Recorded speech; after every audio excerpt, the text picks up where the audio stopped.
Muy bien, vamos a comenzar. Bien, estamos ya por transmitir y arrancamos, hermano. Vamos a ser rapiditos porque hoy tenemos una reunión más tarde, pero no queremos dejar, ¿no? Recuerden que esta es nuestra la clase final. Después tenemos un receso de 2 semanas y volvemos nuevamente con Juan. Vamos a tener un descanso, ¿ya? Algunos están diciendo, qué bien! Pero en Juan nada más, en los discipulados, los demás estudios se continúan. Ya, solo hoy estamos finalizando todos, la congregación y ustedes estamos finalizando Juan. Muy bien, después tenemos un descanso de 2 semanas y luego retomamos con lo que es Primera de Juan, que está siendo muy edificante todo lo que estamos viendo. Muy bien. Gracias, paz y misericordia sea con cada uno de ustedes, amados hermanos y amadas hermanas en Cristo Jesús. Vamos a continuar. Llegamos a la lección número 5, a la reunión número 5 de este hermoso libro que hemos arrancado juntos, ¿no?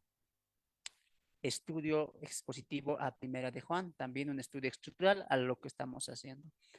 Muchos de mis hermanos se sorprendían cuando la semana pasada les decía, hermanos, acabamos el devocional. Era mucho lo que habíamos visto y solamente habíamos entrado a lo devocional, ¿no? A ver principios bíblicos, a ver algunas cosas importantes de los 5 capítulos, veíamos también los temas centrales, veíamos las palabras claves, veíamos fundamentos importantes, pero era solamente la introducción, ¿no? Era solamente lo devocional, ¿no? Lo aplicativo, ¿no? Aunque ya habíamos visto muchas cosas de los que vamos a ir viendo en todos los 5 capítulos, pero igual hemos visto ya más aplicativo, ¿no? Y vimos claramente cómo Juan es una carta muy, muy exhortativa. Y no cabe duda de que Juan va a ser de la manera más práctica una exhortación pastoral. ¿Se acuerdan lo que les dije, no? Que Juan va a ser una exhortación pastoral a todos. ¿Recuerdan las palabras? Hijitos míos, no pequéis, hijitos míos, estas cosas os escribo. Entonces nos estamos dando de cuenta que Juan sí está siendo muy, pero muy exhortativo. Recuerden que el trasfondo era que estaban peleando contra falsos maestros, ¿no? Que se habían levantado no solamente judaizantes, sino también los gnósticos, los cuales estaban pervirtiendo la doctrina del evangelio y muchos estaban escuchando eso también, ¿no? Entonces, vamos a repasar. Muy bien, amados hermanos, vamos a repasar. Y recuerden lo que habíamos visto la semana pasada, síntesis de las epístolas, ¿no?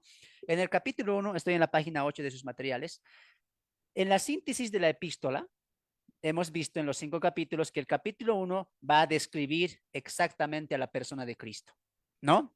Y cuando describe a Cristo, va a hablar acerca de la vida eterna, ¿no? De la comunión con Dios. Es decir, que tanto la comunión con Dios como la vida eterna, como la luz de Dios, se va a manifestar en Cristo, se ha manifestado en Cristo. Por eso en el capítulo 1, Juan va a colocar importancia a la encarnación de Cristo, ¿no? A la humanidad de Cristo. Eso es el tema central del capítulo 1, ¿no? Mostrar al verbo, mostrar la vida, mostrar la luz, mostrar la comunión con Dios en Cristo y la importancia de la encarnación de Cristo. Recuerdan que los gnósticos no creían en la encarnación de Dios, ¿no? En el Hijo de Dios, no creían que una divinidad se haya encarnado en una materia como nosotros, ¿no? Y en el capítulo 2, después de hablar de Cristo, de su eternidad, de su divinidad, de la luz que él trajo, de que en Dios no hay tinieblas, etcétera, Juan va a exhortar a los creyentes a vivir bajo esa luz, ¿no? En el capítulo 2 les va a hablar del pecado y les va a recordar que Dios, que Cristo en este caso, es nuestro abogado, ¿no? Que si decimos que no tenemos pecado, le hacemos mentiroso a él. Por lo tanto, Juan está apuntando y está queriendo exhortar a la conciencia del creyente, entendiendo que los pecados todos son limpiados por Dios a través de Cristo. Y ahora, ¿esto por qué? Porque recuerda que en el trasfondo vimos que los gnósticos, una cualidad de ellos es que ellos pensaban, ellos decían firmemente que no tenían pecado. Ellos decían no tenían pecado. ¿Por qué decían que no tenían pecado? ¿Recuerdas una cualidad de los gnósticos? La división que ellos tenían de lo espiritual con lo material. ¿Por qué ellos decían que no tenían pecado? Porque ellos separaban muy bien en su concepción, en su cosmovisión religiosa, que el cuerpo no se puede unir de manera concreta con lo inmaterial, en este caso con el alma, ¿no? No se puede unir. Muy bien. Entonces, cuando los gnósticos, muchos de sus maestros pensaban que el alma, el lado espiritual del ser humano y el cuerpo, hay una separación grande, ¿no es cierto? Entonces, ellos decían, el alma y el espíritu siempre van a ser buenos, siempre son lo espiritual y siempre van a estar con Dios, siempre tienen esa santidad porque son inmaterial, el alma y el espíritu. Pero ellos veían que el cuerpo no, el cuerpo es corrupto, pecador. ¿No es cierto? En la lógica de ellos, por eso Jesús para ellos no había sido Dios, ¿no? ¿Cómo es posible que una divinidad que es espíritu, que es perfecto, se pueda encarnar en la carne, en la humanidad, ¿no es cierto? En lo material. Entonces, la lógica de los gnósticos era que Dios no pudo hacerse carne, no pudo. El creador de la vida no puede hacerse carne porque no hay conexión entre lo espiritual y lo material. Entonces, en esa lógica de los gnósticos, el Jesús que se conocía para ese entonces, para ellos simplemente era una persona maestra, una persona líder, una persona muy buena, pero no era Dios, ¿no es cierto? Y cuando alguien le decía, es Dios encarnado, es el Hijo de Dios, ellos, ¿cómo rebatían eso? No hay tal encarnación. Entonces había dos extremos del gnosticismo, unos que decían, bueno, sí, Jesús se encarnó, pero no es Dios. Y el otro decían que no, simplemente fue una fantasía, simplemente fue alguna ilusión, la encarnación de un Dios, es imposible eso. Entonces, por eso Juan va a defender en el capítulo 4, todo aquel que confiesa que Cristo ha venido en carne, este es el Espíritu de Dios, dice, ¿sí o no? Porque había esa lucha también, ¿no? Entre el pensamiento gnóstico y el pensamiento del cristianismo. Pero, ¿por qué ellos decían no tenemos pecado? ¿Por qué ellos decían eso? Ellos decían, no tenemos pecado, somos santos, pero apuntaban a su espíritu, apuntaban a su alma y la carne no. Por ejemplo, ¿se acuerdan lo que decía Pablo? Eh, las viandas para el vientre y los vientres para la vianda. ¿Se acuerdan de esa parte cuando Pablo dijo eso? También Pablo está citando a dos griegos cuando él dice, no todo me es lícito, pero todo me es lícito, pero no todo me conviene, ¿no? Entonces, esas dos frases, por si acaso, no son inspiración bíblica. Pablo está tomando pensamientos griegos del mundo helenístico, ¿no es cierto? ¿Alguien del Zoom me podría decir qué significa eso de las viandas para el vientre y el vientre para las viandas? ¿Alguien? ¿Qué significará cuando Pablo dijo eso? Los vientres para la vianda y la vianda para los vientres, para el vientre, ¿no? Perdón, ahora sí. ¿Nadie? A ver, piensen, piensen, piensen.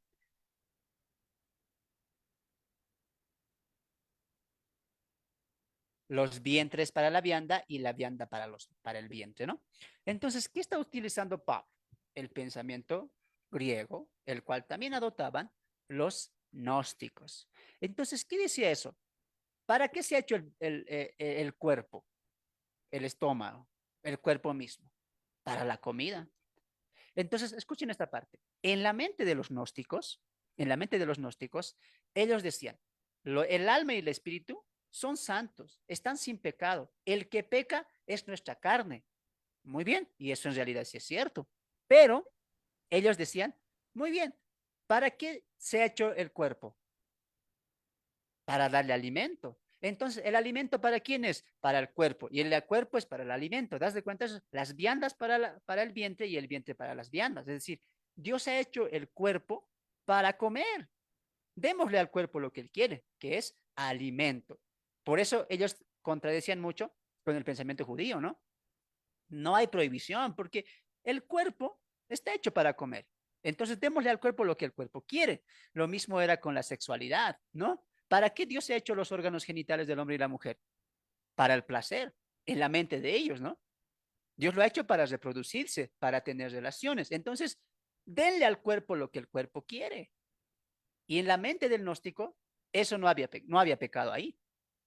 No había pecado. El cuerpo peca, el cuerpo se consume porque el cuerpo es material y es pecador. Muy bien, pero dentro de los que decían, el alma y el espíritu nunca pecan. Por eso Juan va a decir en el capítulo 2, si decimos que no tenemos pecado, le hacemos mentiroso. El creyente entiende que es pecador. No dice, el alma y mi espíritu son santos, pero mi cuerpo no. Porque el alma, el cuerpo y el espíritu, ¿qué hacen del ser humano? Un todo, pues. El ser humano es tripartito, alma, cuerpo y espíritu. Pero los gnósticos no, los separaban.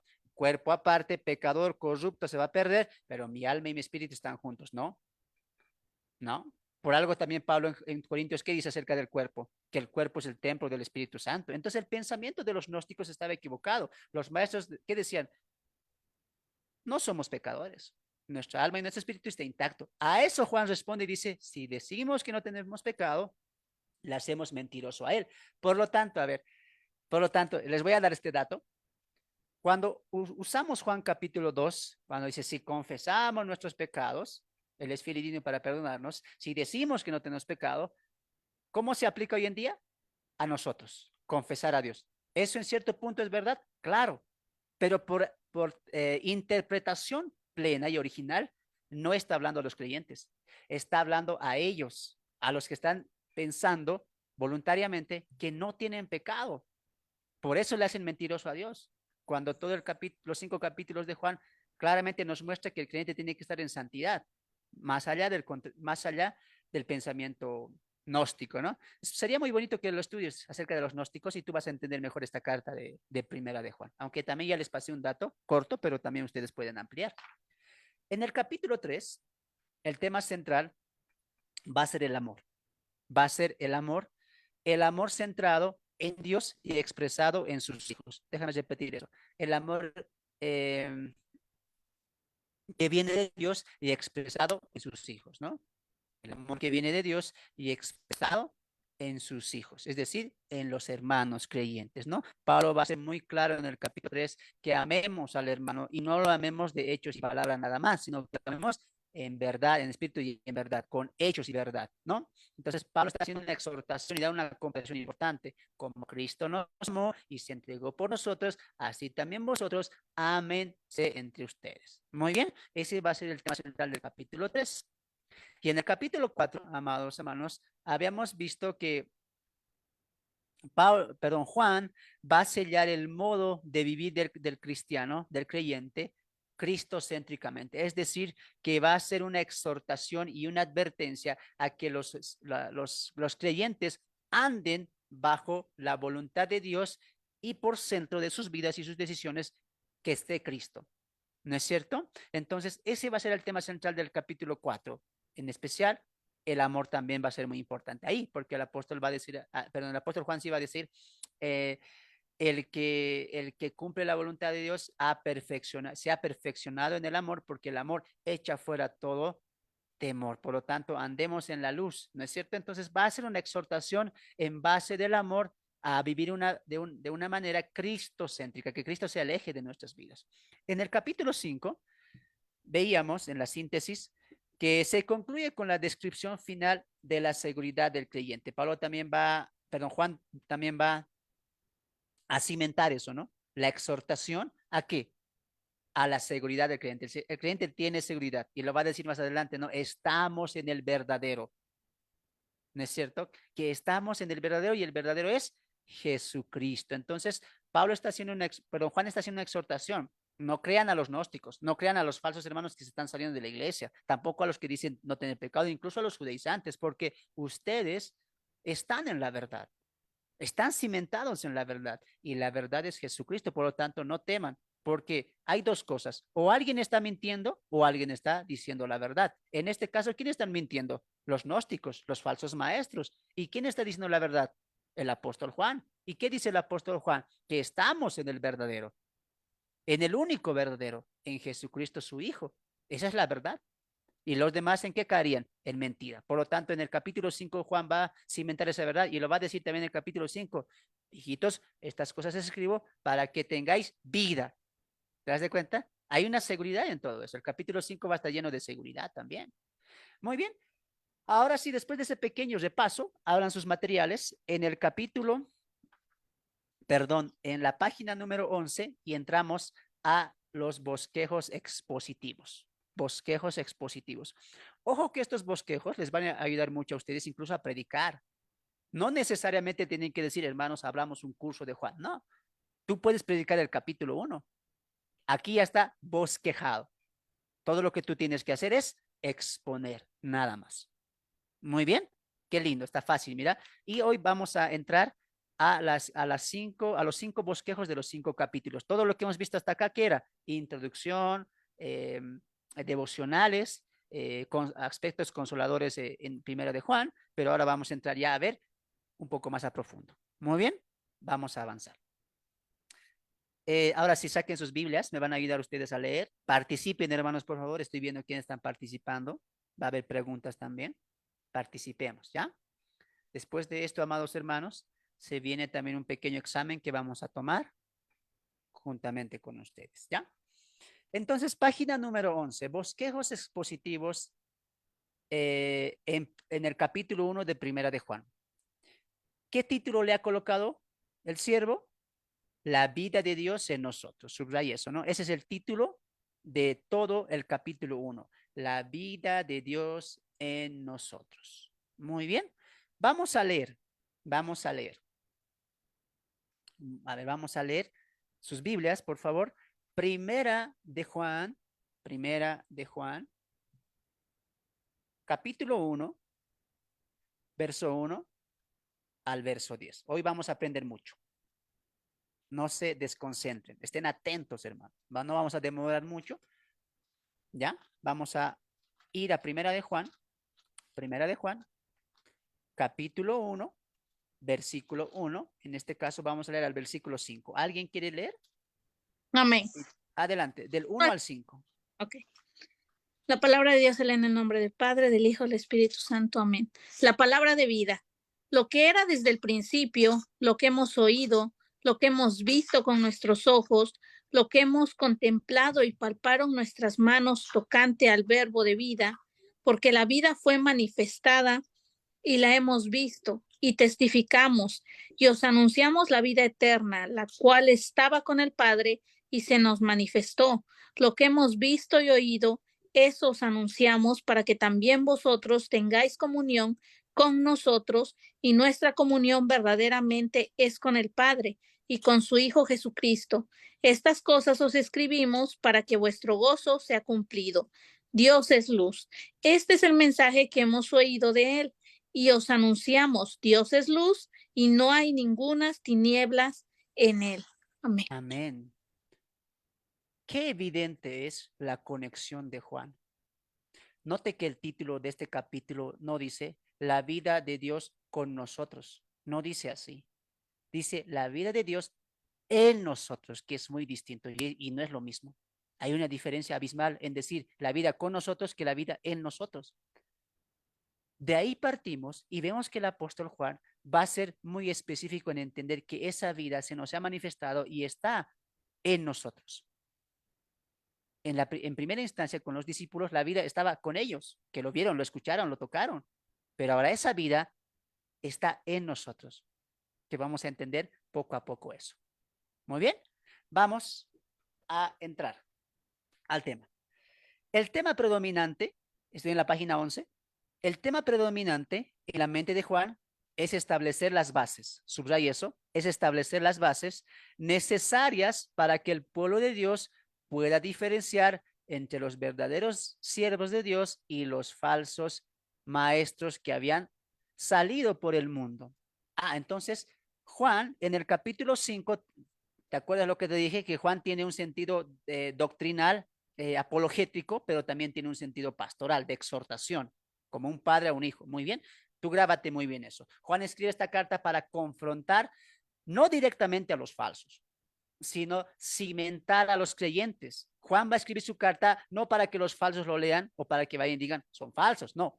Juan se escribe para cimentar a los creyentes. Recuerda que eran creyentes inmaduros en la fe.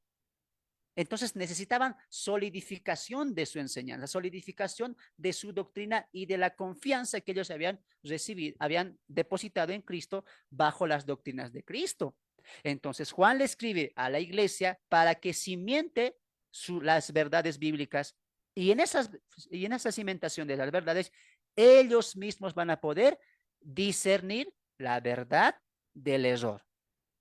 Y eso es lo que la palabra hace. Y eso es lo que todos los maestros hacemos. Lo que Juan está haciendo aquí por la iglesia es lo que es la tarea de todos los pastores, de todos los líderes. Cimentar a la iglesia para que la iglesia pueda por sí misma distinguir la verdad de lo falso.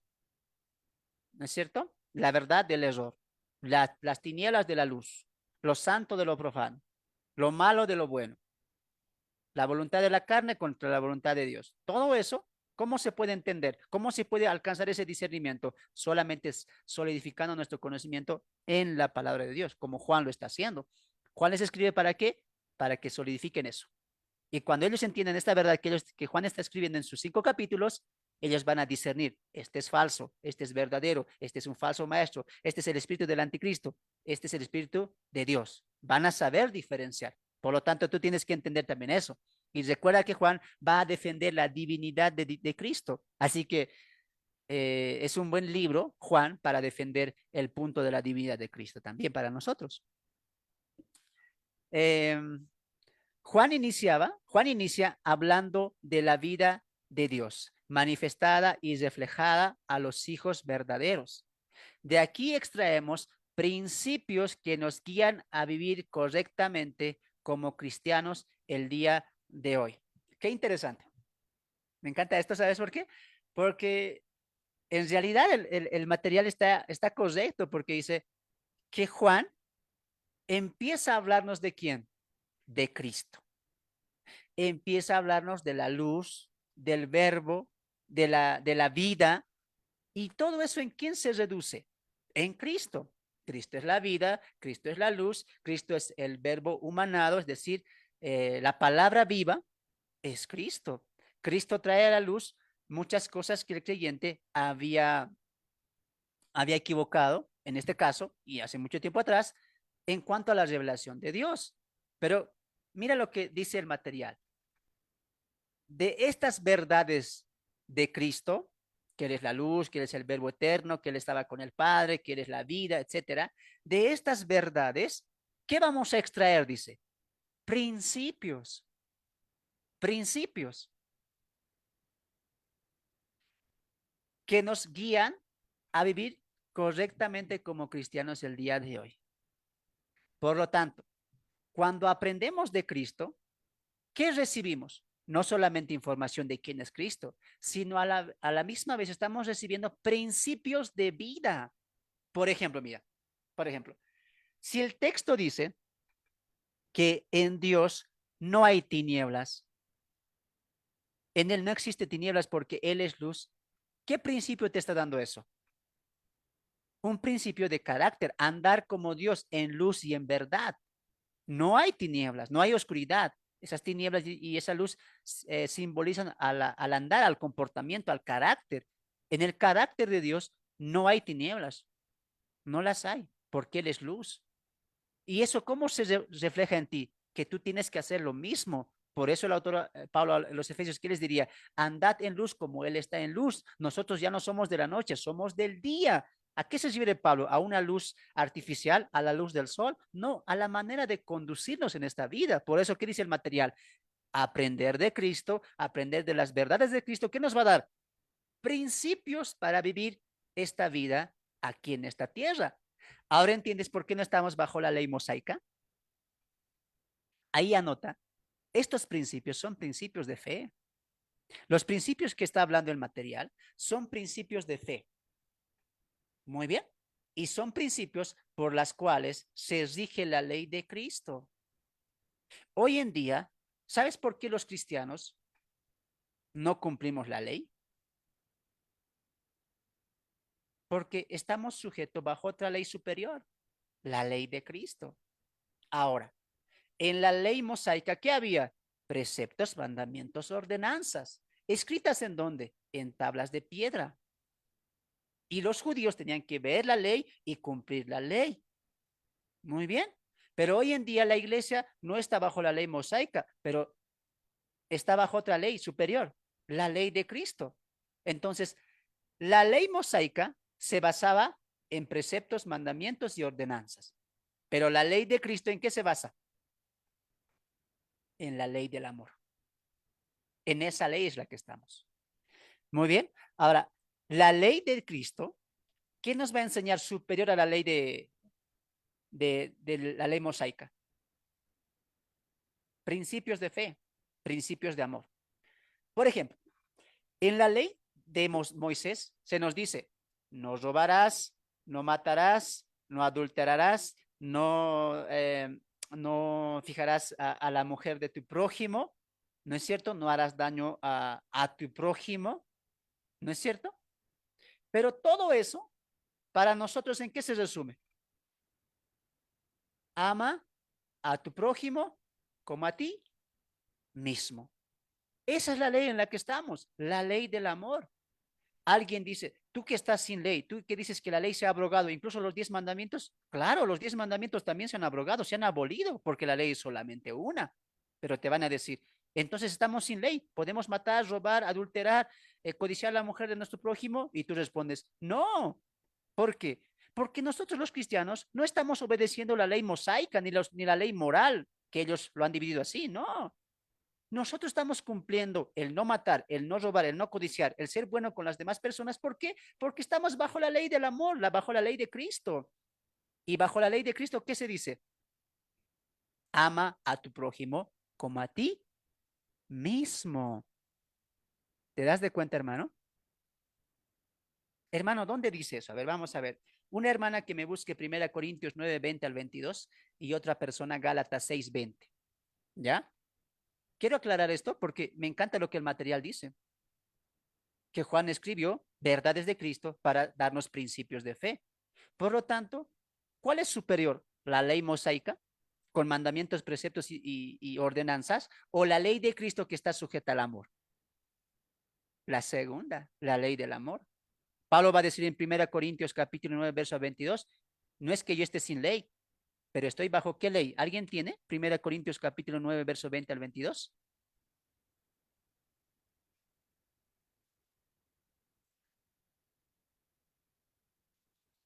Nadie, creo Amén. que no. A ver, adelante. Primera Amén, Corintios 9, 20 al 22 y alguien Gálatas 6, 2. amén. Entre los judíos me comporto como judío para ganar a los judíos. Y aunque no estoy sujeto a la ley, entre los que están sujetos a la ley me comporto como si estuviera sujeto a la ley para ganar a los que están sujetos a la ley. Entre los que no tienen ley, me comporto como si no tuvieran ley para ganar a los que no tienen ley, aun cuando no estoy libre de la ley de Dios, sino bajo la ley de Cristo. Entre los débiles me comporto como débil para ganar a los débiles, me comporto como todos ante todos, para que de todos pueda yo salvar a algunos. ¿Hasta cuál es, Amén. perdón? Hasta ahí, hermano. Gracias. ¿Se dan de cuenta? ¿Qué dice Pablo?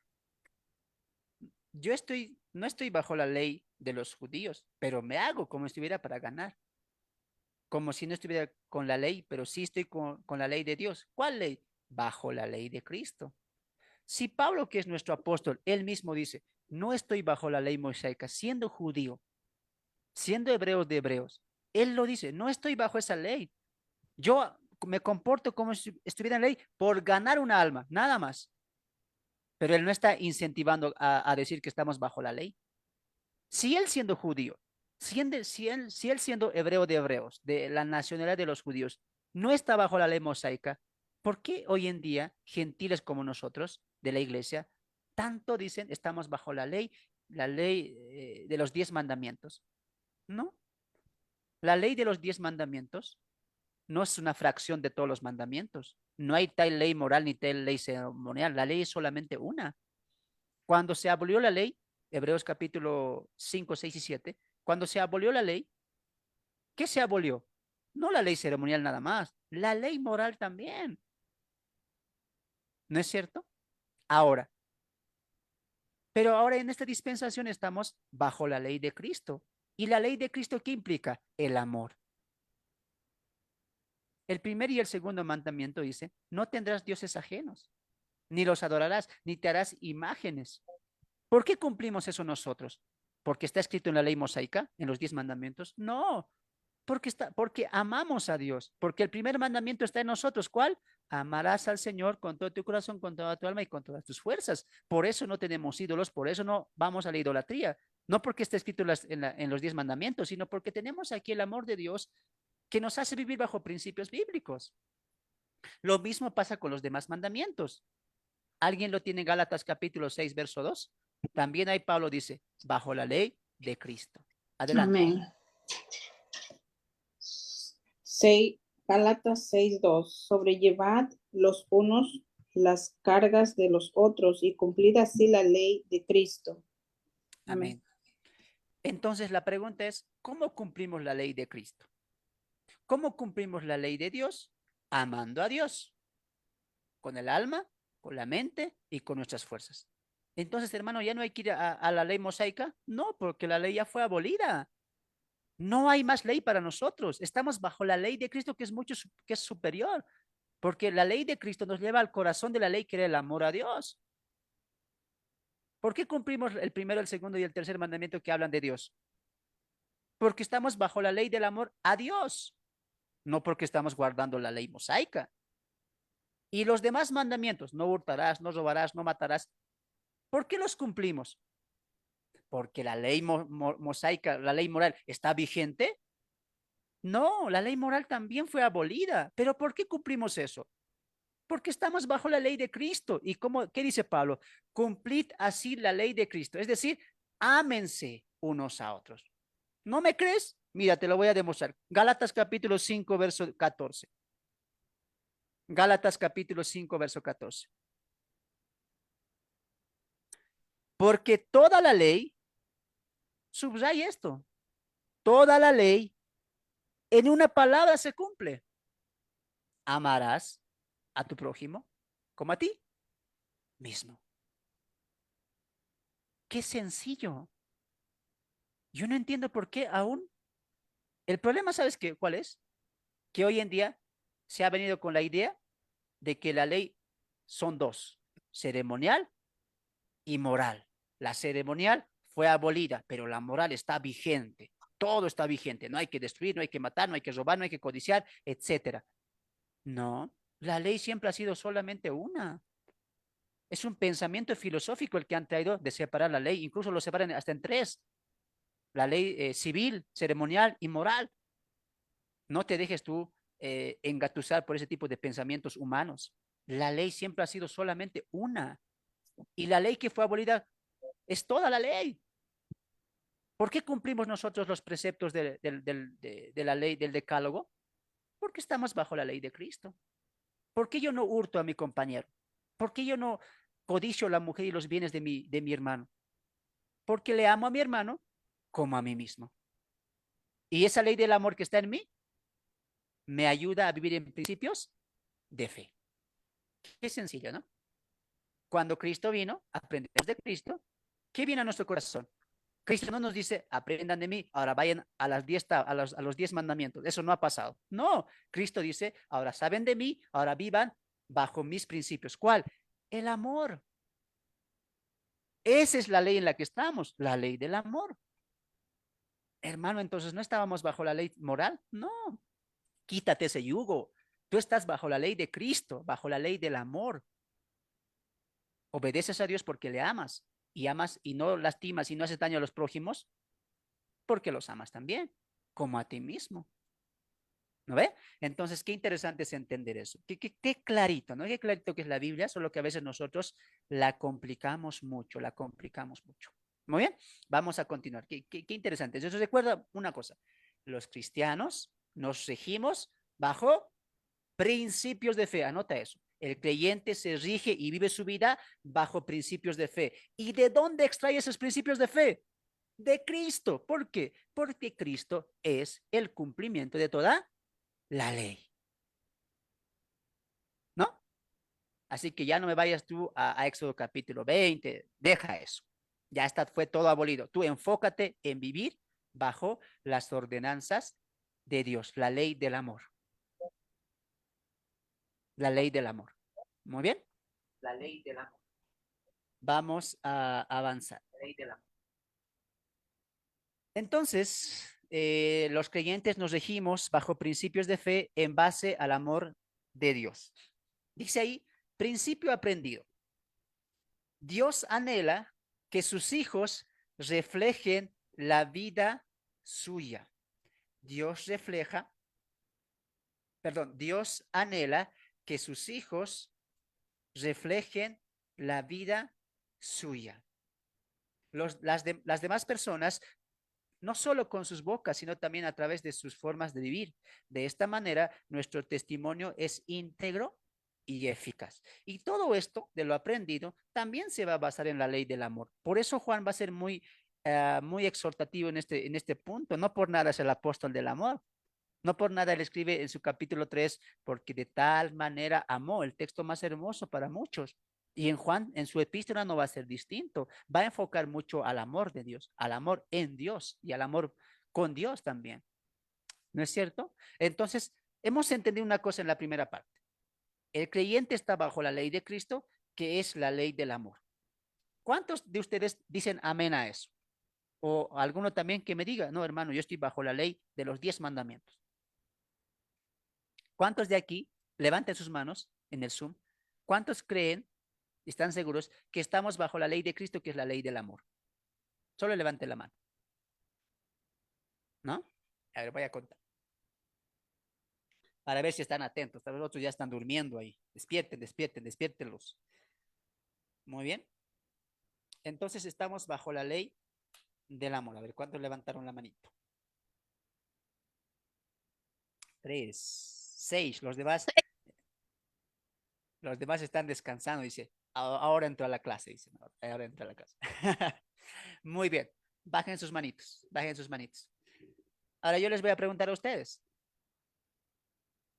¿Cómo obtenemos ese amor? ¿Cómo obtenemos ese amor?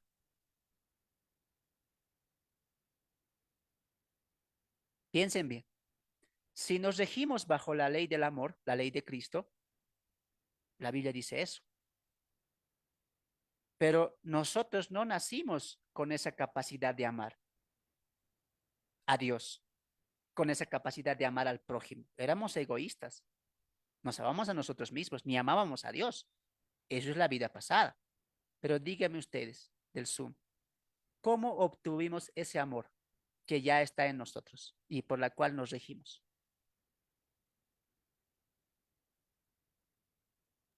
Al tener el nuevo nacimiento, cuando el Espíritu Santo viene a morar en nosotros.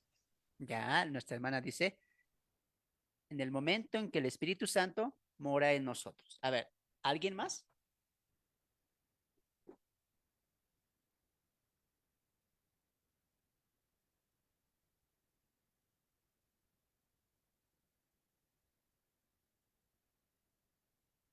¿Mm? ¿Cómo obtuvimos el amor de Dios? Nadie, no tiene ni idea. El amor de Dios lo obtuvimos cuando con la muerte de su Hijo Jesucristo, así nos demostró Él el amor. Esa es la demostración. Pero ¿cómo lo obtuvimos? ¿Cómo ese amor vino a morar en nosotros? ¿Cómo ya está en nosotros? ¿Cuál fue el proceso o cuál fue el punto clave para que ese amor ya descanse en nosotros? La salvación, la muerte de Cristo, nuestra conversión. ¿Por fe? Ya, puede ser, por fe, por Por la fe, sustitución, ¿cómo es? por la imputación, Por la justificación. por la Es justificación. A ver, en la obra salvífica, ¿quién nos da ese amor? En nosotros, porque ese amor ya está en nosotros. ¿El Padre, el Hijo o el Espíritu Santo es quien nos da el amor de Dios? ¿El Espíritu? el Hijo, porque quien ama al Hijo ama al Padre.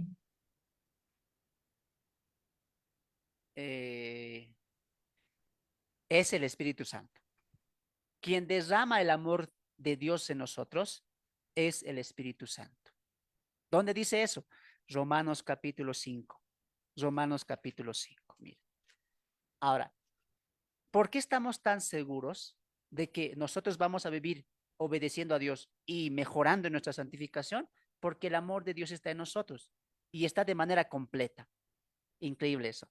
Romanos capítulo 5 nos va a decir quién ha derramado en nuestros corazones el amor de Dios. Mira, Romanos capítulo 5, verso 5. Y la esperanza no avergüenza, porque el amor de Dios ha sido derramado en nuestros corazones. Muy bien, el amor de Dios, ¿en dónde está? En nuestros corazones, es decir, en nosotros. En cada uno de ustedes está el amor de Dios. Y dice el texto, ¿por quién? Por el Espíritu Santo que nos fue dado. ¿Quién derramó ese amor en nosotros? El Espíritu Santo. Qué clarito.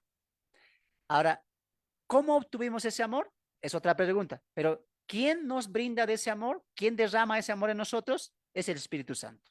Y sabemos que esto lo hace por la obra de la regeneración. Muy bien.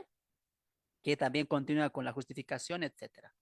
Hasta ahí hemos respondido la primera pregunta. ¿Quién hace esto? No es Cristo. Cristo sí demuestra el amor, es la esencia del amor. Pero quien hace la obra de que ese amor esté en nosotros es el Espíritu Santo. Y dice el texto que derramó, es decir, vació en nosotros el amor de Dios. Dios, el amor de Dios está en nosotros. Hemos recibido el amor de Dios por el Espíritu Santo que nos fue dado, dice el texto. Obviamente está hablando de la salvación, ¿no es cierto? Del amor de Dios que hemos aceptado, es decir, a Cristo. Y el Espíritu Santo ha hecho su obra. Ya fuimos salvos y como salvos, como hijos de Dios, el amor de Dios mora en nosotros. La pregunta otra vez para los del Zoom. ¿Cómo accedemos a ese amor? Que también es la salvación. ¿Cómo accedemos a eso?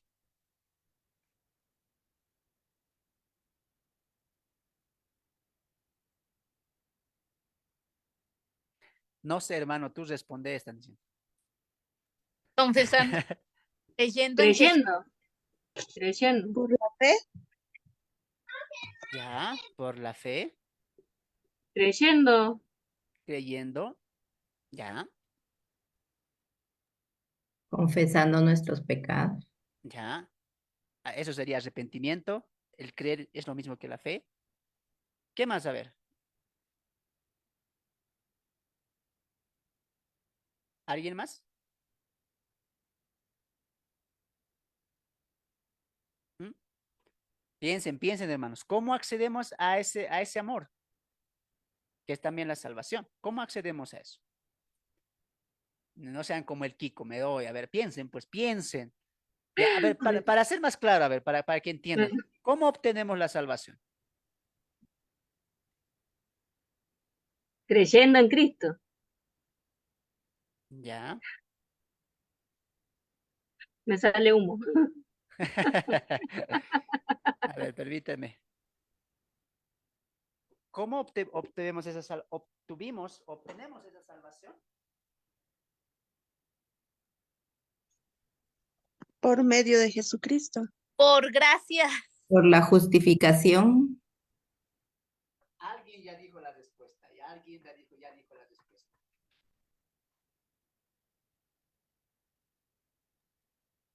¿Será por la justificación? ¿Será por la fe?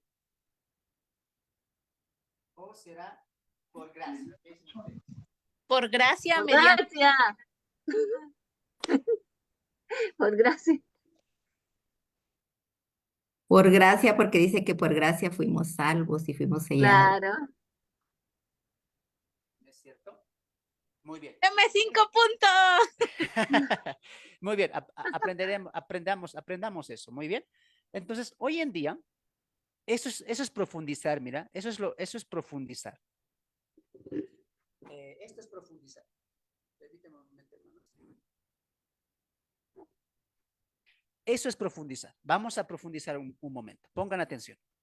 ¿Ya? Hemos dicho que recibimos el amor de Dios en nosotros. ¿No se escucha, hermano? No se escucha, hermano.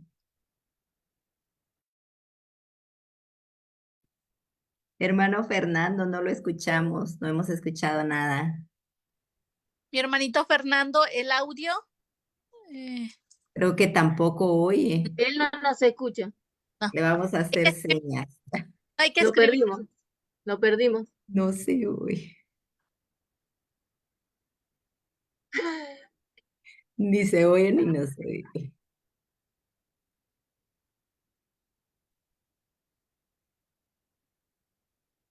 Quizá en el Facebook sí se escuche. Voy a ver ahorita. Entonces, En Facebook sí. los creyentes nos regimos bajo principios de fe en base Los voy a a poner aquí. Oyen ahí. Sí, no se escucha. Le vamos a... Sí, ahí se escucha, ahí se escucha.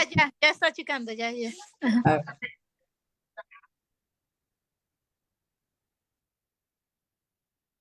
Se dio cuenta.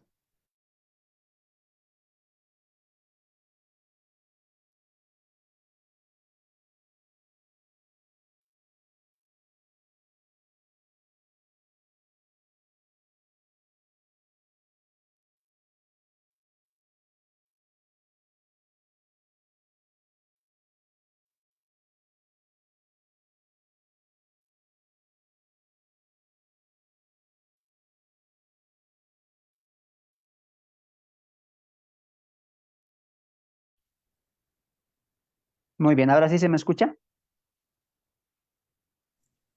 Y Ahora sí, gracias. Sí, Perdón, hermanos. Perdón. Vamos a continuar. Muy bien. Entonces, les decía, siempre hemos pensado que la salvación es por gracia. Perdón, que la salvación es por la fe y predicamos la fe. Eso es cierto. Pero la salvación no es por la fe. La salvación es por la gracia. ¿Qué papel cumple la fe? La fe es el medio.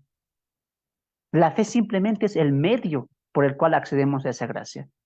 Ahí mismo en Romanos capítulo 5, por favor, atentos con lo que, si es necesario, subrayen esto, mira.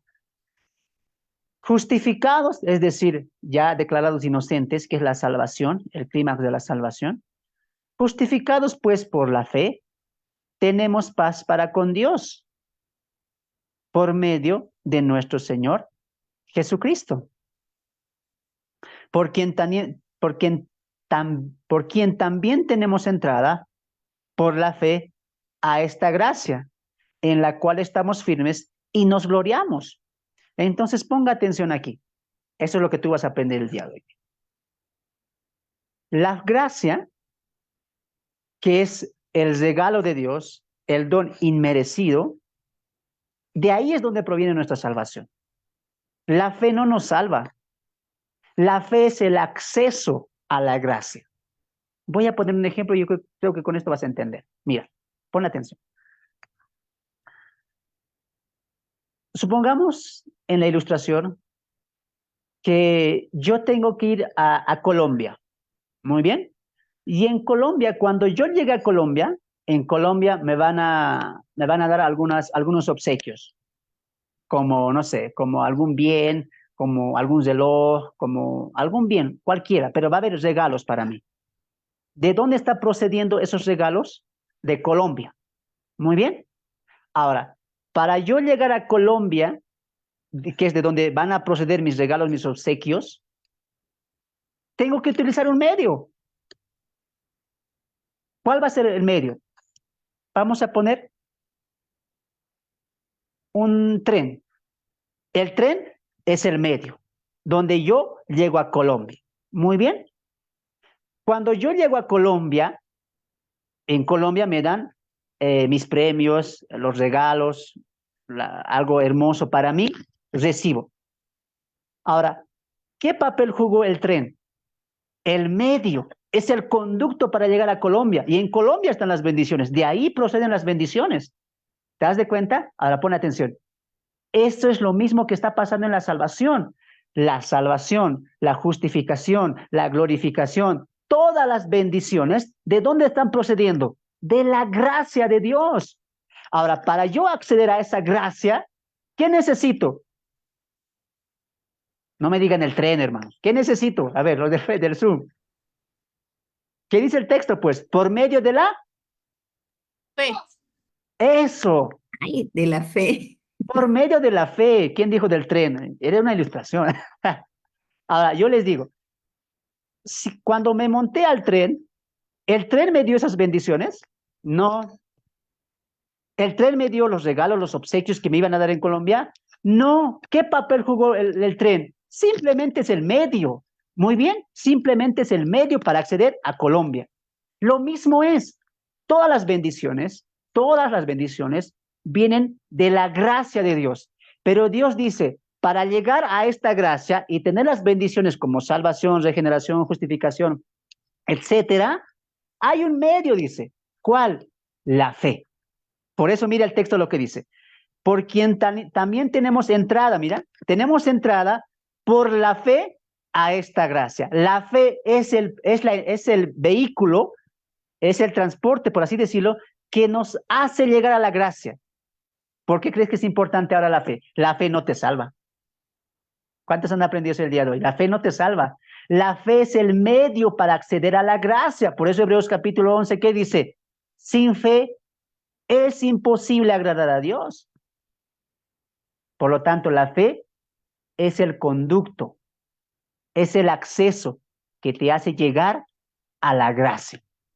No puedes llegar a la gracia si no hay fe. ¿Ahora entiendes por qué la salvación es para todos? No hay supuestos elegidos. Porque la gracia está para todos. Pero a esa gracia, ¿cómo se accede? Por la fe. Por lo tanto, ¿la fe te salva? No. ¿Ahora entiendes que la fe no es un don?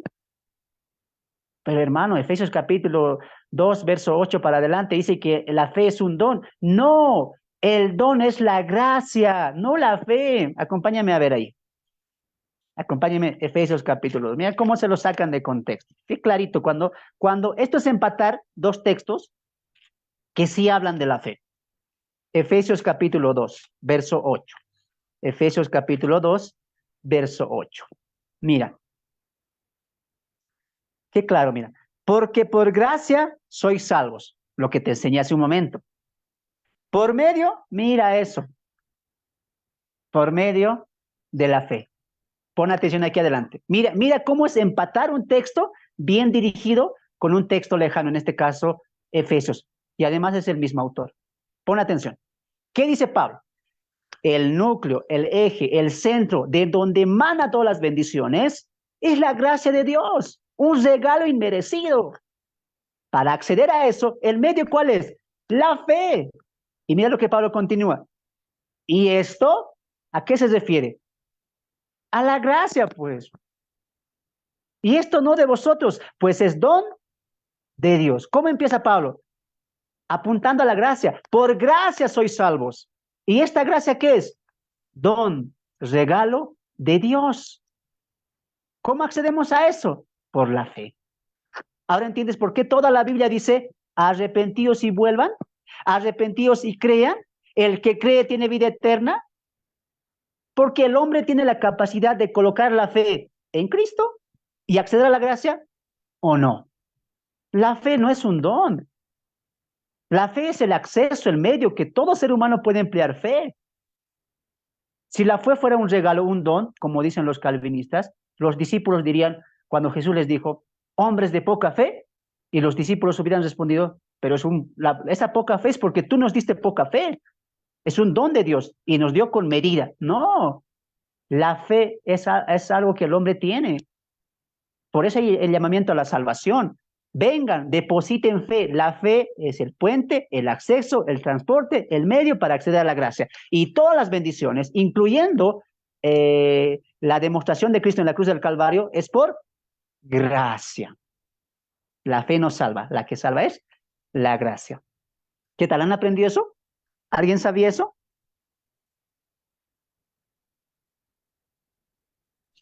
No, pero me gozo al saberlo. Muy bien. A ver, ¿quién tiene preguntas sobre eso? A ver, ¿quién no sabía eso? ¿Quién lo aprendió el día de hoy?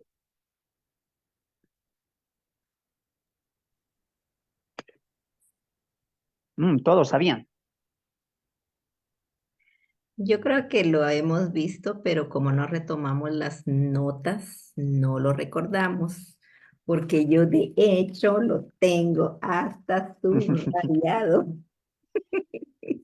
Somos fáciles para olvidar, ¿no? A ver, hermanita Delia, ahí está levantando la mano.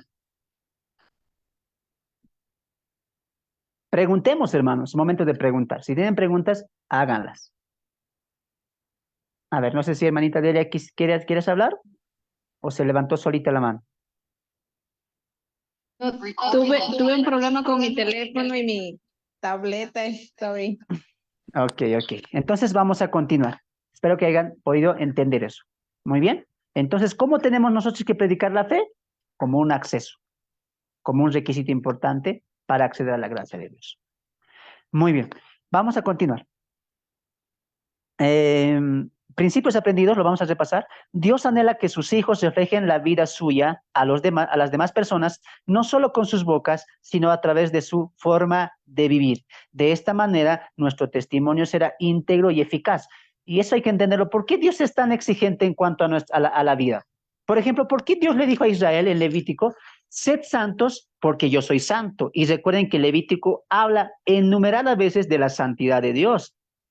Sed santos porque yo soy santo. Sed santos porque yo soy santo. ¿Por qué la exigencia de Dios de ser santos a su pueblo, haciendo que el pueblo mire la santidad de Dios? Alguien puede decir, porque Dios es limpio y quiere que su pueblo ande en pureza. ¿Cierto? Pero hay algo más. Más allá de que Dios es santo y exige que su pueblo sea santo, Dios hace esta orden por el testimonio. Recuerde que la nación de Israel tenía que ser un testimonio vivo en las naciones después de que se posea Canaán. Es decir, los cananitas, los que estaban asentados en territorios cananeos, como Jericó, etcétera, las diferentes naciones, tenían que mirar el comportamiento, el testimonio de los israelitas y así entender, ¿tú a quién sirves? Tu manera o tu religión es muy diferente. ¿Quién es tu Dios?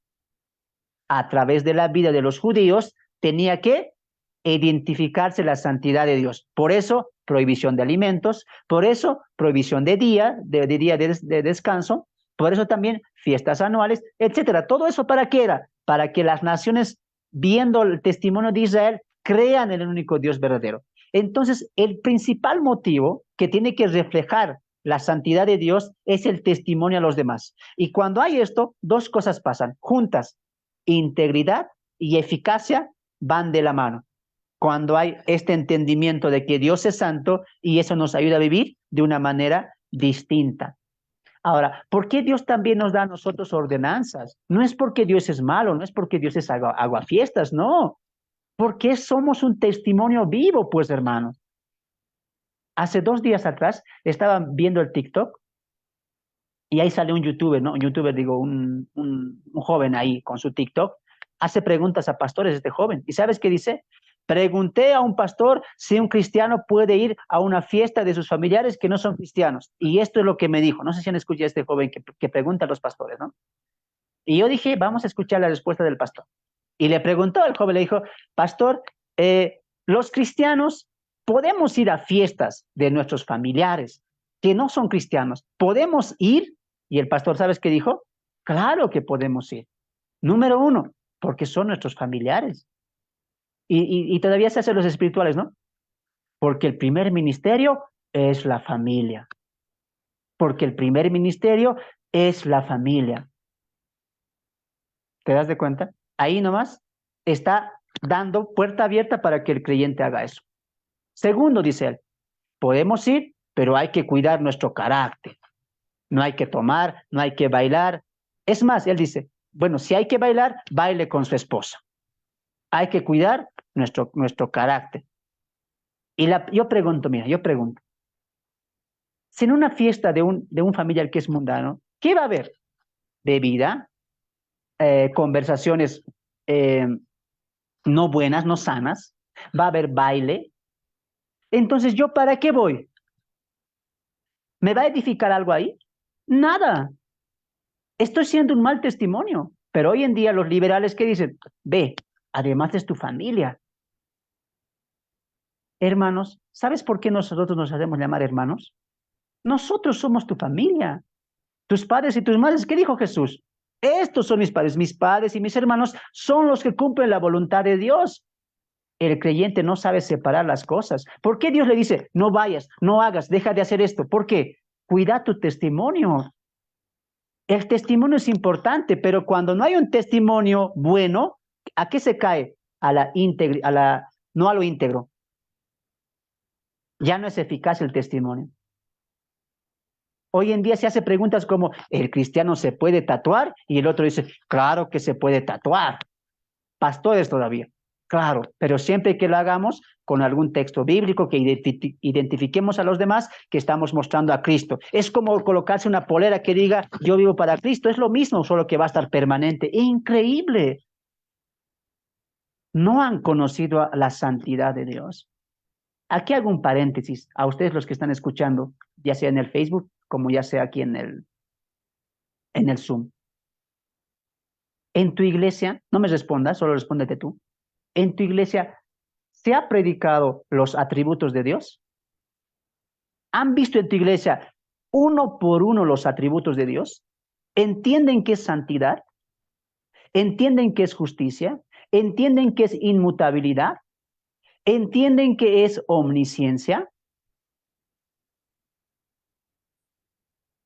¿Lo han hecho?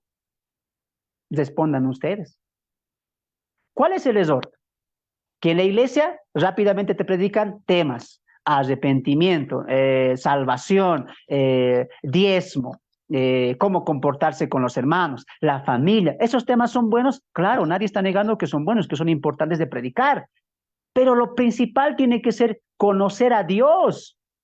¿Qué dice el material? Conociendo a Dios, vivimos bajo buenos preceptos y principios bíblicos. ¿Cómo nos vamos directamente a los principios sin conocer a Dios? ¿Te das de cuenta? Ese es el error que se comete. Te vamos a principios, deja esto, haz lo otro, y vamos girando en esos 5, 6, 7, 8 años.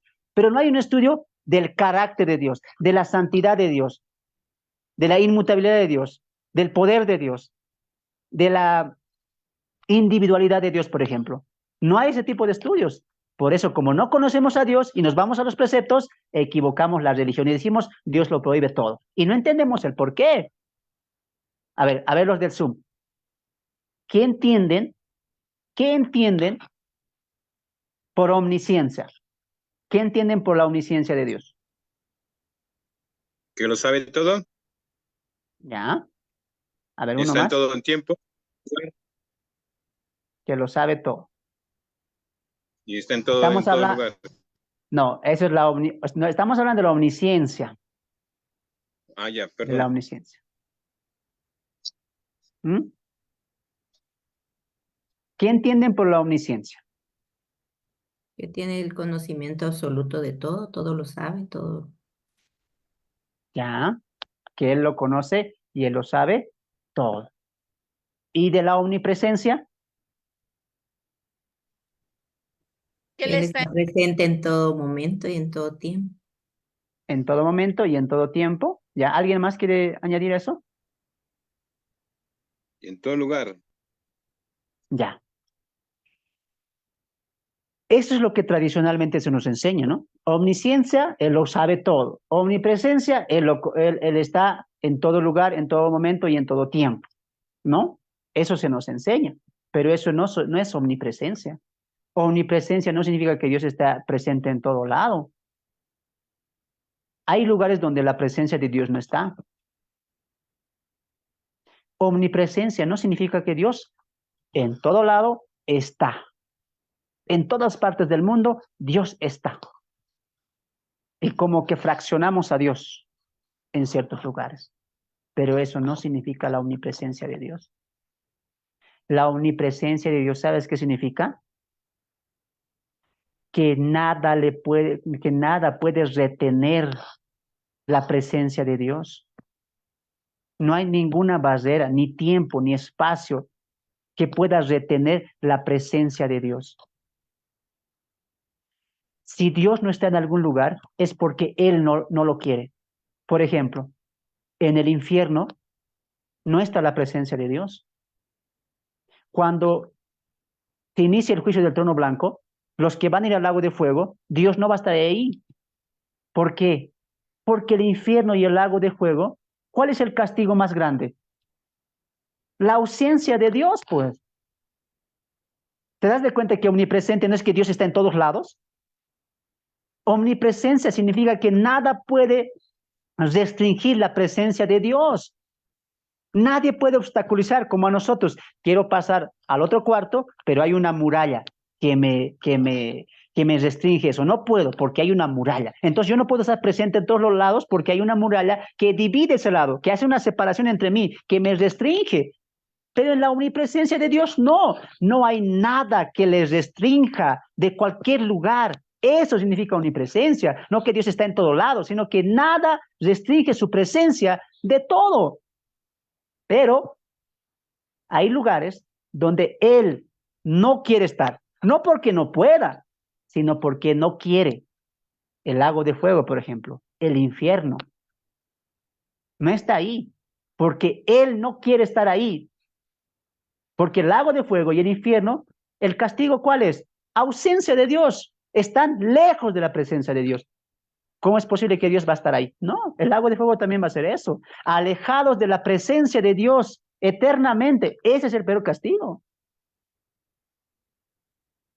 ¿Te das de cuenta? ¿Habían visto así la omnipresencia?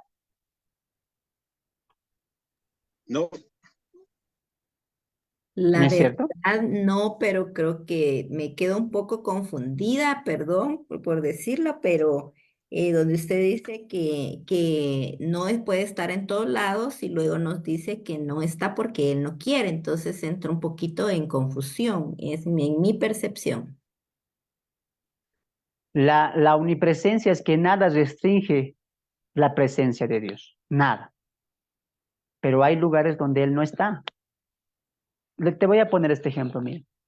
Por ejemplo, le voy a dar mi punto de vista. Ya. Cuando dice no está, yo entiendo que si él no está, no está en alguien que no le busque, en alguien que está en las cosas del mundo, que él no está ahí. Pero si él puede, tiene ese acceso, porque no hay ninguna barrera, como usted dice, que lo pueda tener, es que él no quiera estar. Entonces ahí hay como que cierta confusión entre una cosa y otra. Entonces, a mí sí me gustaría que lo extendieran un poquito más. No sé los demás Muy bien. compañeros si están de acuerdo o no, o soy solo yo la que tiene esa percepción. O La pues confusión, no lo la había visto confusión, así. la confusión sería, hermana, para ti, que Él puede estar, pero no puede estar. ¿Cuál sería tu confusión? Porque lo No, acabas de o explicar sea, bien. todos diferimos, todos discernimos en que omnipresencia la hemos visto que Él está en todos lados. Ujú. Pero usted nos dice de que no, porque no puede estar y nos da unos ejemplos, que ahí no va a estar él. Pero entiendo que es por decisión propia, porque si usted nos dice, luego nos explicó y dijo que él no estaba ahí porque él no quería. Entonces no es que no pueda estar, sino que usted lo acaba de decir, que él no quiere estar ahí. Entonces eso Esa, me da un poquito de confusión a mí. no entiendo la confusión, hermana. Es que la respuesta tú la diste. Él no quiere estar. No es que no puede. No quiere. Esa es la respuesta. No quiere estar. Ujú. Entonces él sí puede estar porque simplemente es que Eso. quiere, es porque él Exacto. quiere, no es que no pueda estar ahí, sino que es porque, digamos, es como que yo dijera, bueno, yo puedo estar aquí, puedo estar allá, es que no quiero estar ahí. Exacto. Esa es la respuesta. No es que él no puede, porque recuerde que es una presencia. Nada les restringe. Nada les restringe. Ujú. Pero Entonces sí él no puede estar quiere. en todos lados. Exacto. Exacto, ¿no? Pero nosotros concebimos como que Él está en todo lado, como ya lo damos por hecho, que Él está en todo lado. Pero Dios no. En su carácter, que también tiene voluntad, Él no quiere estar en lugares. Por ejemplo, mira, si partimos de la premisa que Dios está en todos lados, en estos momentos aquí en Bolivia, en un local, imagínense, en un local donde hay fiesta, donde hay todo esto, ¿Dios está ahí? No, pues hermano, ¿para qué va a estar ahí? Vean los atributos de Dios. Él no va a estar ahí, no porque Él no pueda, Él no quiere estar ahí, porque ahí también sus atributos van complementarios como la santidad, como la justicia. Entonces, cuando partimos de un precepto tan simple como Dios está en todos lados, ¿qué entiendes a ver tú por eso? Dios está en todos lados. ¿Qué entiendes?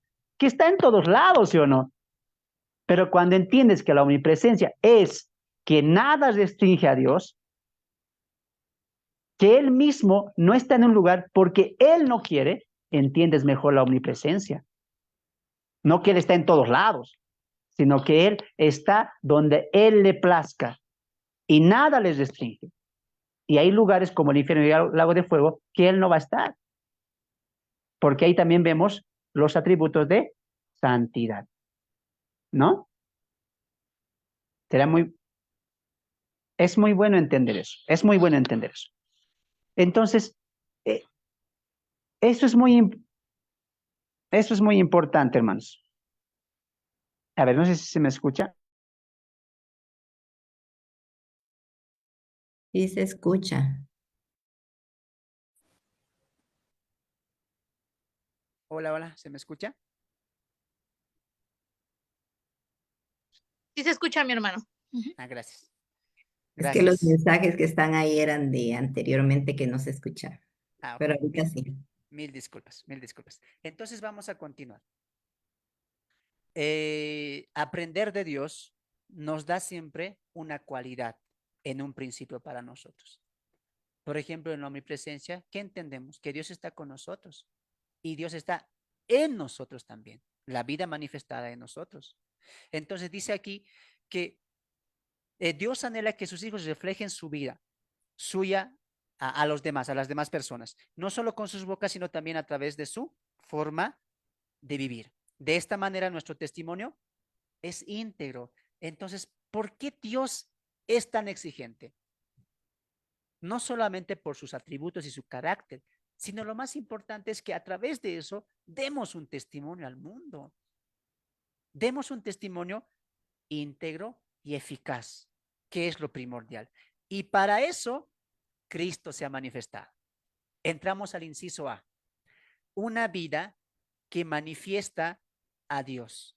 Una vida que manifiesta a Dios. Hermanos del Zoom, otra palabra para manifestar. Otra palabra para manifestar. Que testifique en el versículo dice que testifique de testimonio, entonces puede ser una vida que testifique a Dios. Ya, que testifique. Otra palabra para manifestar. ¿Sí está bien testificar? Muy bien. Otra palabra.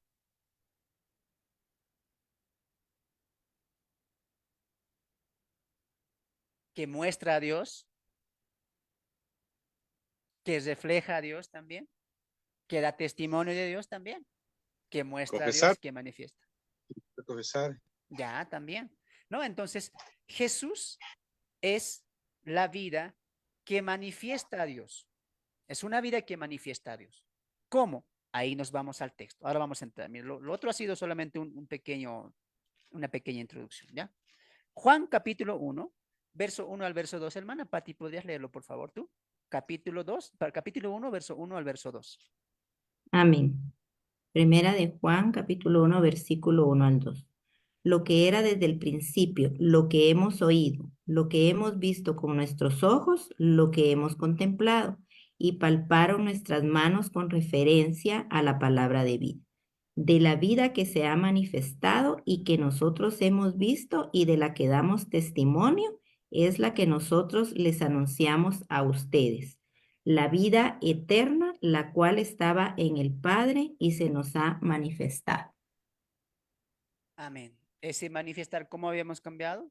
Que nos muestra al Padre, que nos muestra a Dios, que nos refleja a Dios, que nos da testimonio de Dios, etcétera. ¿No es cierto? Entonces, ¿cómo empieza el versículo 1? Lo que era desde el principio, lo que hemos oído y lo que hemos visto. Entonces, ponga ahí en el material punto número 1, Cristo era desde el principio. Ese, lo que era, ¿a quién se refiere? A la vida que va a hablar más adelante. ¿Y la vida quién es? Cristo. Entonces, la vida que es Cristo, ¿desde cuándo existió? Desde siempre, desde el principio. ¿Y qué significa principio? Eternidad. Vamos al Evangelio de Juan. Hermana Norelia, por favor. Evangelio de Juan, capítulo 1, verso 1. Evangelio, ahí marquen sus Biblias. Vamos a volver en un momento. Creo que nos vamos a quedar ahí en ese capítulo, porque recuerden que estamos ya entrando al capítulo 1. Vamos a 1 Juan, capítulo 1, hermana. Verso 1 al verso 3. Amén, amén. En el principio era el verbo, y el verbo era con Dios, y el verbo era Dios. Este era en el principio con Dios. Todas las cosas por él fueron hechas, y sin él nada de lo que ha sido hecho fue hecho. Amén. Entonces pongan atención. Aquí se nos va a hablar de dos cosas. Del 1 al 4 en los puntos del material, nos va a hablar, coloca ahí arriba, en Cristo. Cómo esa vida estaba en Cristo. Y en el inciso A, B y C y D, tú coloca, y cómo esa vida se manifiesta en nosotros, o esa vida está en nosotros. Dos cosas aquí el material nos está enseñando. La vida en Cristo, o si la vida en Cristo, y la vida en nosotros. Ahora, en la vida en Cristo nos dice que la vida que es Cristo era desde el principio. Y Juan, hablando de también Cristo, que también lo va a llamar el verbo, dice, el verbo en el principio empieza, en el principio. Ahora, este principio no se refiere al principio de la creación. Génesis capítulo 1, verso 1, ¿qué dice? En el principio. Y Juan, ¿cómo empieza? En el principio. Pero los dos principios no son el mismo. Anote eso. El principio de Génesis está refiriéndose a qué? Al principio de la creación. Y el principio del Evangelio de Juan y de la epístola de Juan, ¿a qué se refiere? No al principio de la creación, del mundo, etcétera, de la creación humana, todo eso. No, a un principio antes del principio. Por lo tanto, el principio del apóstol Juan nos está llevando ¿a dónde? A la eternidad. En un principio, antes que todo fuera creado, ¿quién existía? ¿Quién estaba allá? La vida y el verbo. Por lo tanto, ¿quién estaba desde el principio? Cristo. Nos habla de la eternidad de Cristo. De la eternidad de Cristo. Ahora, como Él era eterno, como Él es eterno, perdón, nunca fue creado, no hubo un momento de la concepción de Cristo, no, Él siempre ha existido. Como Él siempre ha existido, Juan le va a atribuir ¿qué cosa? Creación. Mire el capítulo 1 del Evangelio y dice el verso 2. Este era, mira, en el principio, ¿ese principio qué es? Eternidad. Estaba con Dios. Ahora, hermano, ¿a qué principio se refiere eso? Ese principio es la eternidad. No hay principio para Dios. Pero Juan está hablando para que entendamos. Había un principio antes del principio de todo, la eternidad. Y en esa eternidad, en ese principio, Dios ya estaba. El Padre, el Hijo y el Espíritu Santo. En este caso estamos hablando de Cristo, pero. Muy bien. 3. Todas las cosas, mira, por Él fueron hechas. Y sin Él, nada de lo que ha sido fue hecho. Nada de lo que ha sido hecho fue hecho. ¿Qué le está atribuyendo Juan al verbo, a la vida, a Cristo? ¿Qué le está atribuyendo? Creación. Cristo no solamente no solamente es eterno, sino que en esa eternidad Él también creó las cosas. ¿Te das de cuenta? Entonces, ¿Cristo qué es? Dios. ¿Quién creó todo? Dios. En el principio, Dios creó los cielos y la tierra. Y Juan dice, por Él fueron hechas, y sin Él nada de lo que está hecho fue hecho. Por lo tanto, ¿Cristo qué es? Dios. Un golpe duro a los gnósticos. No, Cristo no es Dios. Sí es un humano, un buen maestro, pero no es Dios. ¿Cómo Dios se va a hacer carne? ¿Y qué le dice aquí Juan? Responde en el capítulo 1 y el capítulo 1 de su epístola y su evangelio. El verbo en el principio estaba. Y la vida se nos manifestó desde el principio. Siempre Cristo fue eterno, la eternidad de Dios, el poder creador de Dios. Cristo también creó. Dice el texto ahí, por Él, en Él fueron hechas todas las cosas. Y mira el 4, cómo va a coordinar con su epístola. En Él estaba la vida y la vida era la luz de los hombres. La vida era la luz de los hombres. ¿Recuerda lo que les enseñé? Cristo vino a darnos vida. Pero en la teología bíblica, ¿qué es vida? ¿Cómo empieza todo en el Edén? Con la muerte. ¿Y la muerte qué significa? Separación de Dios. Cuando dice aquí la vida, no se refiere a que una vida eterna, nunca vamos a morir, no vamos a envejecer. No, la vida significa que Cristo es aquel acceso que nos va a comunicar nuevamente con Dios. Aquella muerte que ha sido separación con Dios, en Cristo se hace vida esa muerte y volvemos a unirnos a Dios. Por eso el texto dice, esta vida, Él estaba en la vida, en Él estaba la vida, y la vida, ¿qué era? La luz de los hombres. ¿Qué es la luz? ¿Les he enseñado en Juan? Conducción, vida, acceso, comunión y acercamiento con Dios. Cristo vino a enseñarnos la luz. ¿Y esa luz qué es? La vida, el acceso, la comunión con Dios. No es vida como la entendemos nosotros, vida eterna, siempre voy a vivir, nunca voy a morir, no voy a envejecer, amén, ya quiero llegar al cielo. No, vida eterna significa el acercamiento nuevamente a Dios. ¿Qué es muerte eterna? Separación eterna de Dios. ¿Y qué es vida eterna? Acceso y comunión eterno por siempre para Dios. ¿Te das de cuenta que la seguridad de salvación está cimentada en toda la Biblia? Tenemos una vida eterna con Dios. ¿Qué es vida eterna? Acercamiento para siempre con Dios. ¿No? Entonces es muy importante entender eso. ¿Ya? Entonces vamos ahí. Punto número 1. La vida se nos ha manifestado, nos ha mostrado que Cristo estaba desde el principio. Eternidad, creación. Punto número 2. Cristo estaba con el Padre. Primera Juan, vamos a volver a Primera Juan, capítulo 1, verso 2. Hermana Patti, por favor. En este caso, versículo 2 de Primera de Juan.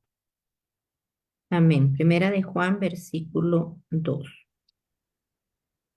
De la vida que se ha manifestado y que nosotros hemos visto y de la que damos testimonio, es la que nosotros les anunciamos a ustedes, la vida eterna, la cual estaba con el Padre y se nos ha manifestado. Amén, gracias. ¿Con quién estaba Cristo? Con el Padre. ¿Cómo calza esto con toda la teología? ¿Ahora entiendes por qué creemos en la Trinidad?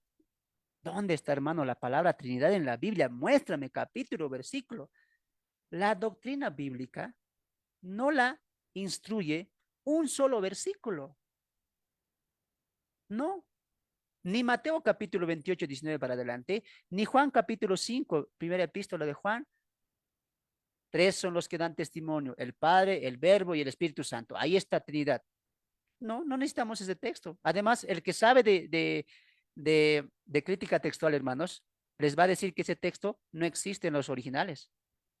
Mira, primera Juan capítulo 5, verso 7, dice lo siguiente.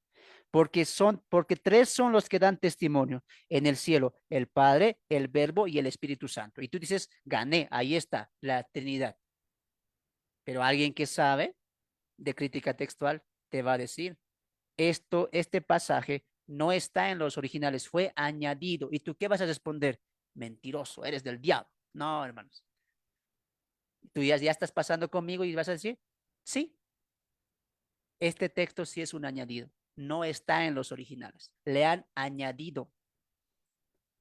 Le han añadido, como también está añadido cuando dice en el nombre del Padre, en el nombre del Hijo y en el nombre del Espíritu Santo. Es un añadido. El que es estudioso te va a sacar eso, te va a llevar a los originales también. Y al tiempo también en el cual se descubrió todo esto, cuando hubo más información de los textos del primer siglo. Pero tú, ¿qué vas a decir? Oh, entonces no hay Trinidad. No, porque la Trinidad no se construye en base a 1 o 2 textos. La Trinidad se construye por todas las doctrinas de la Biblia. ¿Qué te está enseñando Juan? Juan es perfecto para defender la Trinidad. Y él no menciona Trinidad. Juan dice que el Hijo estaba con el Padre. Por la eternidad. Siempre han estado. Ahora mira, ¿sabes por qué los católicos están equivocados? Porque ellos dicen, ¿no? María es la madre de Jesús. Y Jesús es Dios. Por eso idolatran a María y la hacen corregente juntamente con Cristo, comediadora también como Cristo. También es un medio, María. por ser la Virgen o la Inmaculada María. ¿No es cierto?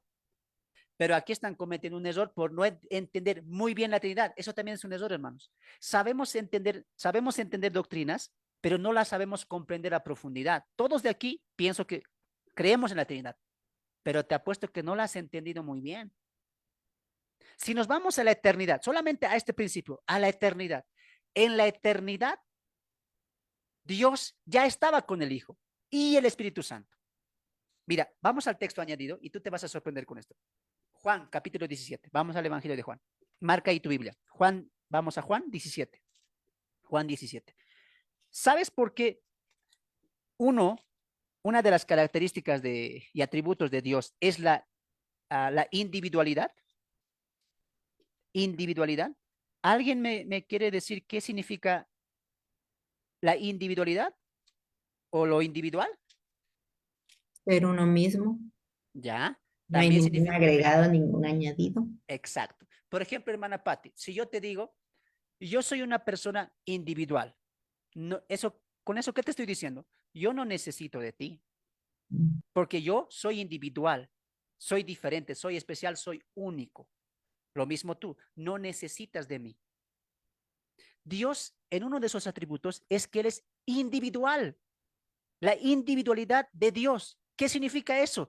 Que Dios no depende de nadie. Cuando yo le digo, me voy a independizar o me voy a hacer individual, me alejo de todo esto, ¿qué estoy diciendo? Yo no dependo de ustedes. Eso se llama el atributo de individualidad de Dios. Dios es individual. Dios no depende de lo que hace el hombre. Dios no depende de lo que el hombre es. Dios no depende de la creación. Al contrario, la creación y el hombre depende de Dios. Ahora, mira, tú vas a entender esto mientras vamos a Juan 17. Solamente escucha. ¿Por qué Dios es independiente? Porque si yo me voy a un país distinto, voy a necesitar de alguien. Porque el hombre, la personalidad, la persona, tiene que relacionarse como el amor y la misericordia. Por ejemplo, el mismo Juan, ¿qué nos dice en el capítulo 4? Dios es amor. Dios es amor. Y el amor es una expresión que se da y que se recibe. ¿Cómo Dios es amor? Si Él fuera solamente una persona, como dicen los unicitarios, si Él solamente fuera uno, vamos a poner ejemplo en mi caso, ¿puedo yo amar? No, porque para amar necesito expresar a otra persona y recibir amor también. Por lo tanto, Dios no es una sola persona. ¿Ahora entiendes por qué hay Trinidad? Porque desde la eternidad, ¿sabes por qué Dios es amor? Porque en la unidad de la Trinidad ha habido siempre amor. El Hijo ha amado al Padre y el Padre ha amado al Hijo y la comunión del Espíritu Santo siempre han estado. Dios no necesitaba de nada, ni siquiera de nosotros, porque alguien dice, ¿no? Dios nos creó a nosotros para que le amemos, para que le glorifiquemos. Eso en cierta medida es cierto, pero cuando vemos el atributo de Dios, no, Dios no necesitaba de nosotros. Él ya existió desde antes. Imagínate eso. Antes de la nada, había una eternidad y toda esa eternidad, Dios siempre ha existido. Los tres, Padre, Hijo y Espíritu Santo. Juan 17:5, mira lo que va a decir. Juan 17:5 va a apoyar lo que yo te estoy diciendo. Mira, Juan 17:5, Jesús en la oración sacerdotal. Ahora pues, Padre, glorifícame tú al lado tuyo con aquella gloria que tuve contigo antes que el mundo fuese. ¿Quién glorificaba a Dios? ¿Quién le honraba? El Hijo. El Hijo honraba al Padre, el Padre honraba al Hijo. La gloria era plena.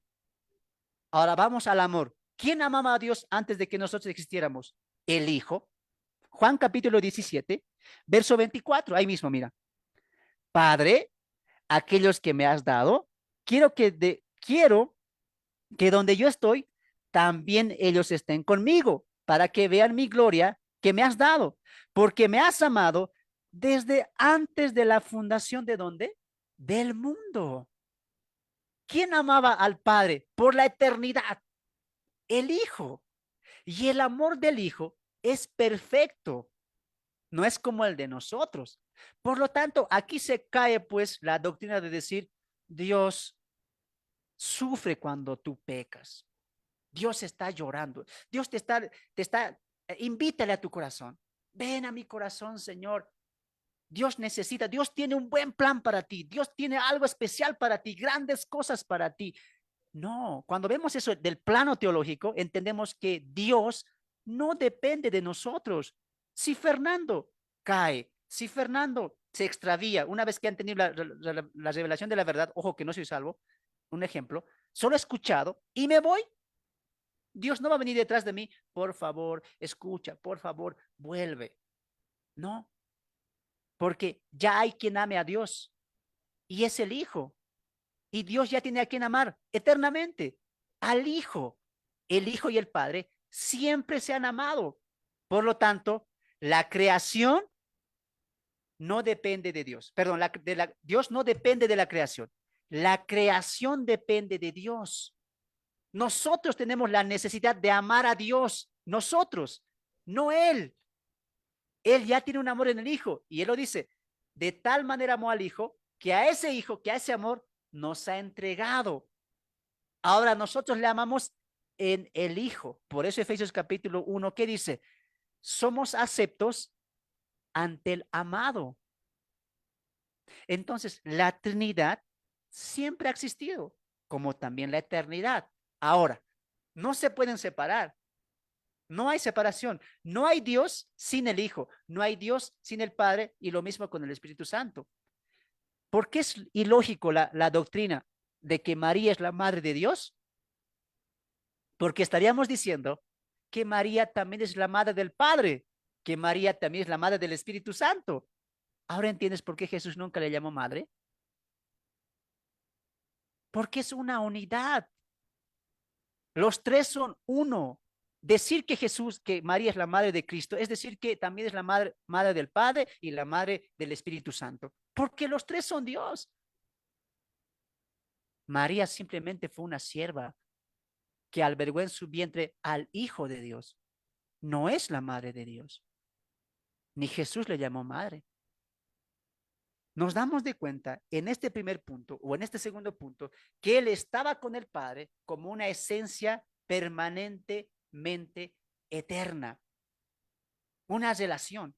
Ahora, ¿por qué le dice Padre y Él es el Hijo? ¿Por qué? No como alguien dice, Padre es superior e Hijo es inferior. No, sino que Padre e Hijo significa la relación que tiene un padre con el hijo. Ahora, Dios hace las cosas acá como Él las ve. Por ejemplo, Él no vio a un padre y a un hijo jugando y felices así, y Él dijo, voy a llamar a Jesús mi hijo. No. ¿Sabes por qué entendemos ahí también la esencia de la familia? No que Dios copió. Qué bonito se lleva un padre con su hijo. Yo también. Tú vas a ser mi hijo eterno. No, sino que el padre y el hijo, que eran eternos, fue el reflejo de la familia. Hoy tenemos padre, Dios nos creó así, un padre con su hijo, una madre con su hijo, para reflejar ¿qué cosa? La comunión, la relación, que vean el deleite de un hijo con un padre, de un hijo con una madre, como el padre tiene una relación plena, sincera, eficaz con su hijo eternamente. ¿Te das de cuenta? Por eso la familia es una esencia de lo que Dios también es. No porque uno es superior y uno es inferior, por la relación familiar que Él tiene. ¿Ahora entiendes por qué nos llama hijos? ¿Ahora entiendes por qué dice el Espíritu que le llamemos Padre mío? La relación con el Hijo es la relación también que tiene con la iglesia gracias a Cristo, a esta vida manifestada, que estaba con Él, Padre. Qué bueno eso, ¿no? Entonces, para cimentando las bases, hermanos, diríamos que para manifestar a Cristo, primero tenemos que conocer a Cristo. ¿Cómo lo hemos conocido ahora? Para finalizar, Él es eterno y Él es también creador. Él es la esencia pura de Dios. Vamos a cimentar esto para finalizar. Mira, Colosenses. Tú dirás, hermano, medio que no entiendo, pero a ver, vamos a ver. Yo sé que es difícil, no traten, va a humear la cabeza. Entender la Trinidad es muy difícil, pero poco a poco se puede ir comprendiendo. No a la plenitud, pero sí ciertos aspectos, ¿ya? Colosenses capítulo 1. Colosenses capítulo 1 y con esto finalizamos. Colosenses capítulo 1, verso 15. Él es la imagen del Dios invisible, el primogénito de toda creación. Cuando él dice, él es la imagen, ¿a qué se refiere? Que Cristo es la imagen de Dios, o sea, Dios hecho carne. No conocíamos a Dios porque era espíritu, nadie le conoce, él es espíritu y el espíritu no es materia, pero se ha hecho materia en Cristo. Cristo es el reflejo, la imagen de Dios, no porque Dios también tenga barbita, tenga nariz, tenga ojo, no, sino en el carácter que Cristo mostró, en la obra que Cristo mostró, en el comportamiento que Cristo mostró, nos estaba reflejando el comportamiento del Padre. Por eso Jesús, ¿qué dijo? El que me ha visto a mí, ha visto al Padre. Muy bien. ¿Y qué dice después? Él es el primogénito de toda creación. Ahora, cuando tú entiendes primogénito, ¿cómo entiendes eso? Porque esto también te van a sacar esto. Primogénito, ¿ve? ¿Qué es primogénito? El primer hijo. Tú tienes tu primogénito, tú también. Y primogénito es el primer hijo. No, primogénito no significa siempre el primer hijo que tú tienes. Aquí, hermanos, se refiere a lo primordial, ¿no? A lo que es primero.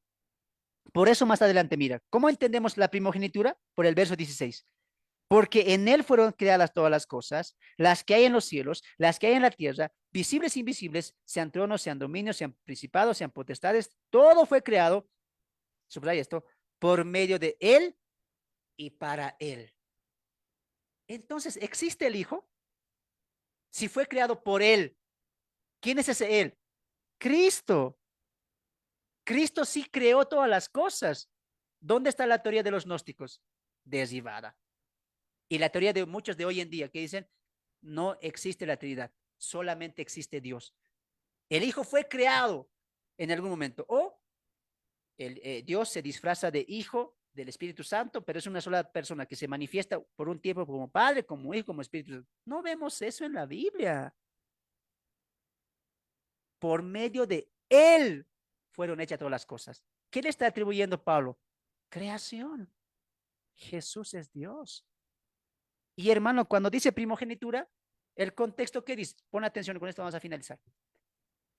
Él está por encima de todo lo creado. Por encima de todo. Primogenitura no significa el primer hijo. Primogenitura significa en el contexto que Él es el primero en todo. Él tiene la primacía en los de la tierra, los de los cielos, todo lo creado, todo lo que Dios hizo. ¿Quién está primero? Dios. Él tiene la primacía en todo. ¿Por qué? ¿Porque Él es la primera persona creada? No, porque en Él y por Él fueron hechas todas las cosas. Eso es primogenitura. Cristo es Dios. Cristo es eterno. Cristo es creador. Con el Padre, ¿qué hacía? Se glorificaban y se amaban eternamente. Por lo tanto, la creación depende de Dios. Dependemos de Él. Dependemos de su amor y de muchas cosas más. ¿No? En él 17, y Él es, mira, ya está la primogenitura, ¿no? Y Él es antes de todas las cosas, y todas las cosas en Él subsisten. Si Él es antes de todas las cosas, número uno es Dios, y número dos tiene la primacía, el primer lugar. ¿Ahora entiendes por qué buscamos al Hijo? Porque Él es primero. Dios lo colocó primero a Él. ¿Ahora entiendes que nadie está por encima de Cristo? Ni Israel, hermanos, ni la iglesia. Por eso, hermanos, ¿sabes quién se pierde de las bendiciones? No es Dios. Escuchen los que están aquí pasando primera de Juan. Estos estudios, ¿sabes por qué lo estamos haciendo? Para que tú te prepares y lleves el evangelio. Y llevar el evangelio Es un privilegio. No te hagas del rogar. No digas, al año lo haré. ¿Tú piensas que Dios te va a esperar?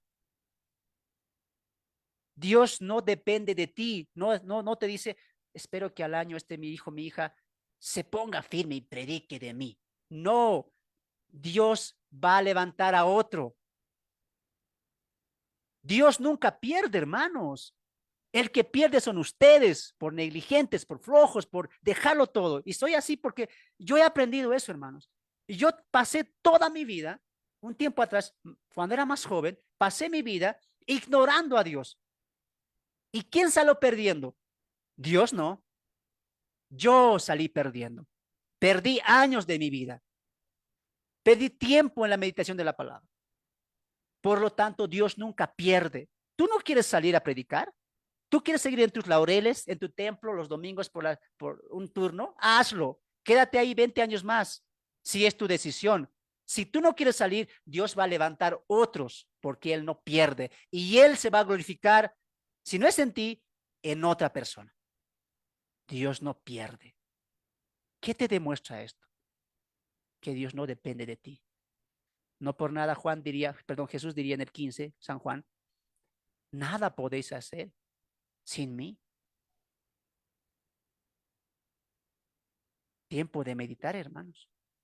¿Para qué estás estudiando Primera de Juan? ¿Por qué estás en los discipulados?